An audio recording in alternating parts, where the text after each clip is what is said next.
Bonjour, je suis Mayolek et je suis Disneyphile. Cars 2 est considéré par beaucoup comme le pire film Pixar. On dit que le film est creux, sans subtilité, sans émotion et très gamin. De plus, beaucoup reprochent à Pixar d'avoir pris le mauvais film pour faire une suite. Et honnêtement, cette dernière critique me paraît injuste. Personnellement, je ne m'imaginais pas du tout une suite après avoir vu le premier Toy Story, mais Toy Story 2 et 3 m'ont donné tort. Si l'inspiration est là, je pense qu'il faut aller là où elle vous mène. De plus, je le redis, j'aime beaucoup l'univers du premier film et le voir étendu ne me désintéresse pas. Et je sais qu'il y a tout un merchandising derrière, ça sert à vendre plus de jouets. Mais comme pour le premier Cars, je ne pense pas que c'était la seule intention derrière le film. Concernant les autres critiques, on va voir ça tout de suite. C'est parti pour Cars 2. Le film ouvre sur une voiture espion qui infiltre un bateau. Ouais, Cars 2 est un film d'espionnage. Je trouve ça génial. Sincèrement, voir cet univers s'étendre là, c'est inattendu et foutrement cool. Ça déchire de voir ces scénarios typiques avec des véhicules conscients armés de gadgets. C'est comme si James Bond avait fusionné avec sa voiture. De plus, comme pour Monster Academy avec les films de fac, on sent une vraie intention d'hommage au genre. Je trouve sincèrement que ça passe super bien. Ce qui passe moins bien par contre... Maintenant que Mac Missile est hors jeu, qui serait capable de nous arrêter? Martin, le dépanneur. Parlons de Martin, une minute. Dans le premier film, Martin était le comique de service, un peu long à la détente et pas très futé. Il restait relativement sympathique néanmoins et passait correctement en tant que personnage secondaire. Qui voudrait de ce personnage-là en protagoniste ? Je comprends parfaitement les gens qui ont du mal avec ce film à cause de lui. Faire une suite centrée sur un comique de service pas futé, c'est se tirer une balle dans le pied. Oui, c'est toi que je regarde.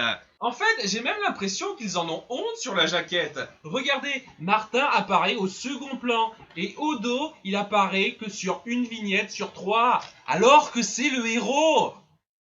De plus, pour que ça puisse passer, les créateurs ont été obligés de changer son personnage de façon légèrement incohérente par rapport à ce qu'il était dans le premier film. Mais ça, j'y reviendrai plus tard. Quoi qu'il en soit, Flash revient à Radiator Springs après toute une série de courses victorieuses. Bienvenue mon pote. Je suis content de te revoir, tu sais. Moi aussi vieux. Et attends. Jolie poignée de roue. On apprend que Doc Hudson est mort, de panne sèche chronique ou je ne sais quoi, et Martin et Flash passent du bon temps ensemble. C'est pas la peine d'essayer de freiner, ça sert à rien. Ah, oh là. Accélère, allez, roule.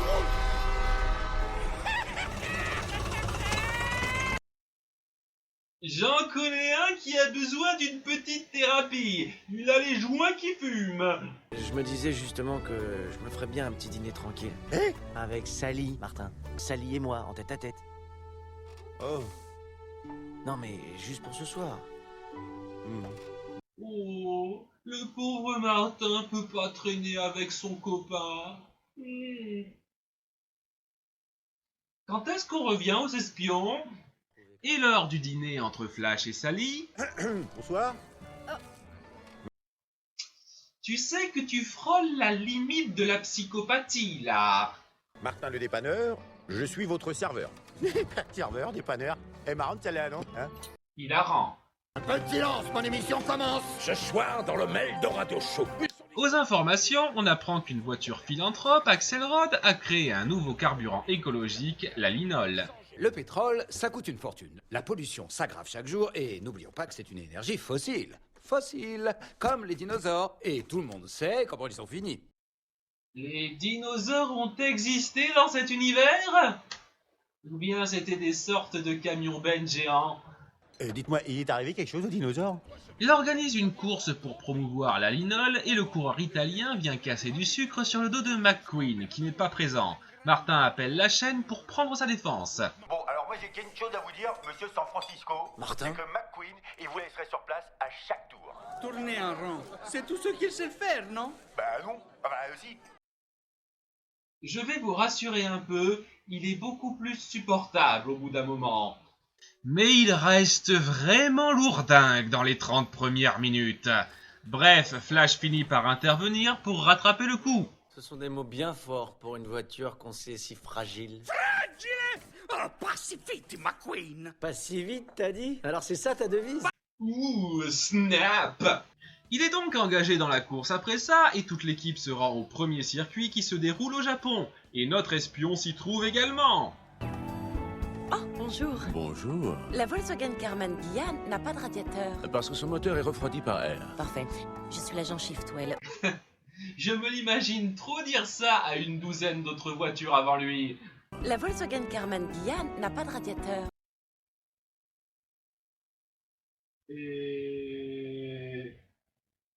Ouais, d'accord. Voici donc nos deux autres protagonistes, deux espions qui discutent du mauvais plan qui se trame. La plateforme pétrolière sur laquelle vous êtes allé se trouve sur le plus gros gisement de pétrole du monde. Et on n'était pas au courant. Non, parce qu'ils ont brouillé tous les satellites. Les Américains s'en étaient aperçus juste avant votre arrivée. Ils ont infiltré un de leurs agents sur la plateforme. Il a réussi à prendre une photo du véhicule qui est à la tête de toute l'opération. Sérieux, j'adore le délire. On sourit du décalage entre les propos et l'univers, et en même temps, ça se prend suffisamment au sérieux pour qu'on soit pris dedans. En tout cas, ça passe nickel pour moi. Du côté de Martin... Bonjour, bonjour, alors qu'est-ce que vous avez de gratuit aujourd'hui? Oh, c'est quoi ça? La glace à la pistache? Les voitures mangent de la nourriture humaine. Wasabi. Ah, wasabi c'est gratuit, c'est ça? Un peu plus? Encore, c'est gratuit. On la voit pas du tout venir, la blague. Dans cette compétition... Évidemment, il se ridiculise en public. Ah, je crois qu'il s'est un peu oublié. Martin, Une blague sur l'incontinence. Classe. Donc Martin doit se faire vidanger aux toilettes japonaises, et je reconnais que c'est un passage bien marrant.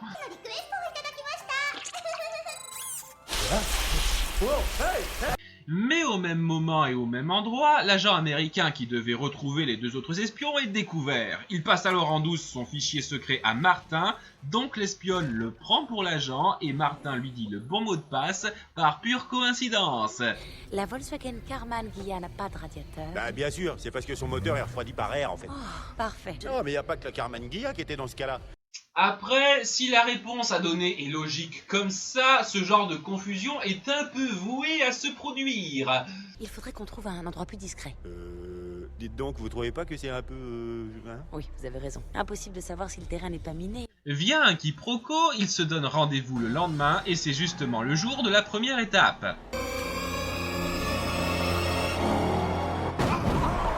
Mais en pleine course, plusieurs voitures ont leur moteur qui explose. En fait, la linole réagit aux rayons gamma, et en dissimulant dans des caméras, ils peuvent faire sauter n'importe quel moteur qui en consomme. Un peu compliqué à suivre pour des enfants? C'est pas fini. Mais les méchants ont repéré Martin, et après plusieurs frasques, il finit par rencontrer notre super espion.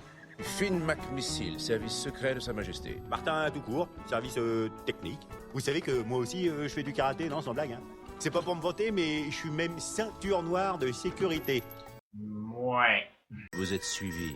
S'ensuit une course-poursuite et Martin se retrouve embarqué dans leurs affaires. La preuve que le vrai agent lui a refilé est la photo du moteur de la voiture qui est le cerveau de l'opération. Si seulement un détail dans la photo nous permettait de réduire un peu les possibilités, ça m'arrangerait bien. Tout ce que je peux vous dire, c'est que ce type est drôlement verni. Et vous savez pourquoi? Parce qu'apparemment, il a dû changer la plupart de ses pièces. C'est que des pièces d'origine et ça, eh ben c'est difficile à dégoter, ça. Des pièces rares. On doit pouvoir retrouver le fournisseur.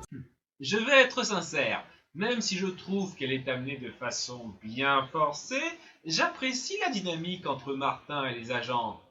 Tous ces passages où il en dit juste assez pour ne pas passer pour un branque total et qui font que les autres croient qu'il joue les idiots sont assez bien faits et divertissants. De même, tous les passages d'espionnage qui suivent sont parfaitement corrects. On a toute cette intrigue et ces scènes très typiques du genre qui se développent de façon très sympathique. Je passe un moment agréable là. À une ou deux scènes près. Programme de déguisement activé. Ah, cool. L'ordinateur, je veux être un camion bavarois. Activé. Je veux être un moustoir truck. Activé. C'est quoi ça? J'ai fait siphonner votre essence et... C'est nul dans les films d'espionnage normaux, ça reste nul ici. Quoi qu'il en soit, ils finissent par infiltrer la planque des méchants où le grand patron se dévoile. Bienvenue à tous.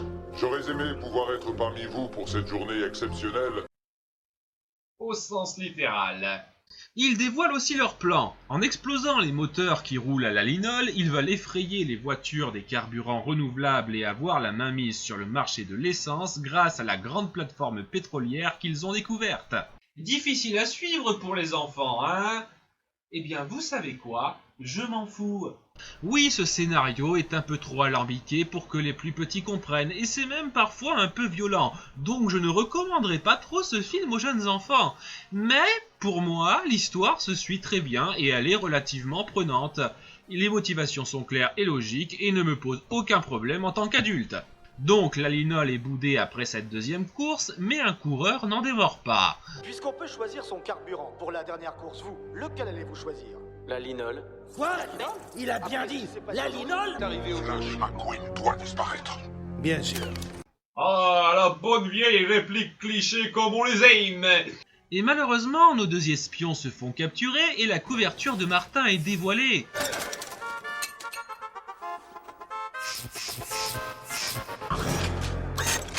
Ça perd l'hypopède. Super mitraillette activée. C'est dur le boulot de traducteur parfois. Mais il finit par se faire capturer lui aussi.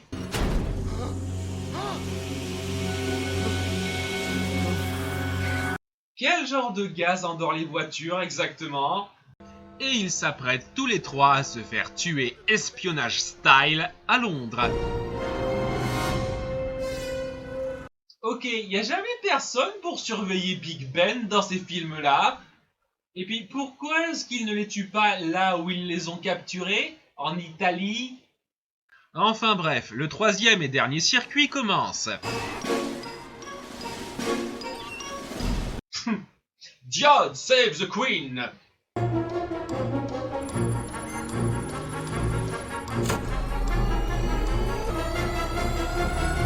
Mais les rayons gamma ne marchent curieusement pas sur Flash. Qu'est-ce qu'il a dit? Il a dit qu'on passait au plan B. Et Martin parvient à s'échapper un peu trop facilement. En effet, ils lui ont attaché une bombe au moteur et prévoient de le faire sauter dès qu'il aura retrouvé Flash. Ce qui va pas un peu à l'encontre de votre plan? Si Flash meurt de cette façon super suspecte, ça risque pas d'attirer l'attention sur le fait que les moteurs explosés puissent être des sabotages? Et après plusieurs rebondissements et toute une séquence d'action-poursuite palpitante, nos héros finissent par se retrouver encerclés. Alors écoutez les gars, je sais ce que vous vivez tous les jours. Moi aussi, toute ma vie, on s'est moqué de moi. Mais franchement, c'est pas en devenant les plus riches et les plus puissants du monde que ça s'arrangera et que vous allez vous sentir mieux, franchement, non? Ouais, moi je dis qu'il faut voir. Ça fait un truc que le film a mieux réussi que Shrek 3. Toute la clique défouraille tout le monde et Martin a un éclair de génie et vient se confronter au cerveau derrière tout ça. C'est lui! Hein? Quoi? Vous aviez fixé cette bombe à retardement avec exactement les mêmes boulons que ceux avec lesquels était monté le vieux moteur anglais qu'on voit sur la photographie. Et vous qui perdiez de l'huile à cette soirée au Japon, et vous avez fait croire que c'était moi, menteur. Mais s'il avait trouvé un énorme champ de pétrole par exemple, juste au moment où tout le monde cherche autre chose, hein? Et s'il avait inventé la linole, simplement pour dégoûter les gens de l'essence alternative, ah! C'est là qu'on en revient à l'incohérence dont je parlais au début. Cette scène sort de nulle part en termes de personnage. Je reconnais que Martin a eu un passage de remise en question vu qu'il a compris qu'on le voyait comme un idiot, mais ça ne justifie pas qu'il devienne un super détective tout d'un coup. Jamais dans le premier film et très peu souvent dans celui-ci, il n'a fait preuve d'astuce de ce genre-là. Vous forcez votre personnage à être super malin tout d'un coup, alors qu'on n'a jamais eu de véritables allusions qu'il l'était avant. Je vois le message que vous voulez faire passer, mais il est vraiment mal amené. Attendez, sauvez-moi! Tu sais, tu fais pas beaucoup d'efforts pour t'éloigner, vieux.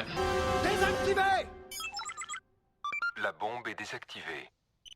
Excellente journée, Sir Axelrod.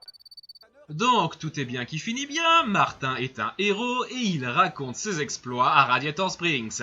Tu parles, tout ça est inventé de toutes pièces, des moteurs fusées, des voitures à espions volants. Oui, vous avez raison. C'est complètement tiré par les pneus. Ouais, un pneu, mon neveu. Bonjour Martin. Oh, je suis contente de te revoir. Je suis la copine de Martin et je suis très heureuse de vous rencontrer. Elle en pince pour lui maintenant? Moi, il y a un truc que j'ai toujours pas compris. J'ai pris une dose très élevée de rayonnement électromagnétique. Alors, comment se fait-il que... Que t'es pas explosé en pleine course, hein, c'est ça? Oui. C'est vrai ça? Si tu sous-entends que c'est moi qui ai remplacé cette espèce de torboyau par mon essence naturelle et raffinée à l'ancienne, 100% bio parce que j'avais aucune confiance en Axelrod... Et t'as gardé tout ça pour toi? Gros con? Espion ou pas, vous êtes le type le plus malin et le plus honnête qu'on puisse trouver. Ok, j'ai saisi le message. Ne pas juger un livre à sa couverture. Mais faut pas trop enfoncer le clou non plus. Et on termine sur un gag puéril.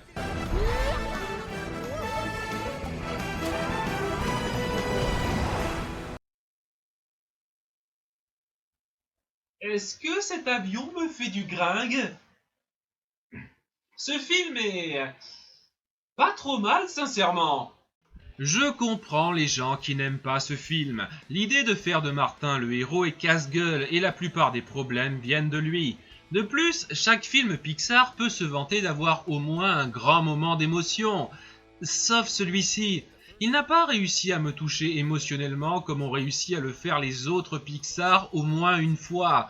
De ce point de vue-là, c'est facile de voir pourquoi on peut le considérer comme le plus mauvais Pixar. Mais ça n'enlève pas ses mérites en dehors de ça. L'intrigue d'espionnage est fun. De plus, elle s'incorpore bien au monde de la course qu'on connaît du premier film. Il faut une bonne demi-heure pour entrer dans l'histoire, mais si on y arrive, elle est sincèrement divertissante et rythmée. Ça donne un film parfaitement correct pour moi et pas tout à fait le moins bon que Pixar a jamais sorti. D'ailleurs, je vais d'autant plus vous surprendre en disant que je suis relativement optimiste pour Cars 3. Ce ne sera certainement pas très profond, mais s'ils arrivent à étendre l'univers de Cars de la même façon, ça pourra être tout aussi fun, même mieux s'ils ne refont pas l'erreur de prendre Martin comme héros. Et je pense qu'on peut passer à autre chose. Une autre franchise. C'est pas comme si vous avez fait un autre film sur cet univers, comme un spin-off ou je ne sais quoi. Pas vrai.